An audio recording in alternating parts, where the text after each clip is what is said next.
এক নম্বর প্রশ্ন, আয়না দেখলে কি চেহারার সৌন্দর্য কমে যায়? অনেকেই বলেন বেশি বেশি আয়না দেখা ঠিক না। কথাটুকু কতটুকু সত্য?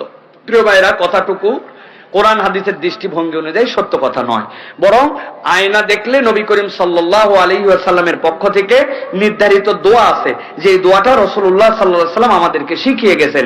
আপনি আল্লাহর কাছে দোয়া করবেন, হে আল্লাহ, আপনি আমাকে সুন্দর বানিয়েছেন, অতএব আমার চরিত্রটাকেও আপনি সুন্দর বানায় দেন। আল্লাহুম্মা হাসিন সিরাতি, হে আল্লাহ, আপনি আমার চরিত্রটাকে সুন্দর করে দেন যেরকম আপনি আমাকে দেখতে সুন্দর করেছেন। আপনি বলবেন, হুজুর আমি দেখতে যে কালার কালা, আবার আমি আল্লাহর কাছে বলতেছি আপনি আমাকে দেখতে সুন্দর। আল্লাহ রাব্বুল আলামিন মানুষকে অবয়বগত ভাবেই আহসান তাকওয়িম, সবচেয়ে সুন্দর করে সৃষ্টি করেছেন। অতএব আল্লাহকে আপনি বলছেন, আল্লাহ আপনি আমাকে দেখতে সুন্দর বানিয়েছেন, অতএব আপনি আমার চরিত্রটাও সুন্দর করে দেন। এই দোয়াটা পড়লে আয়না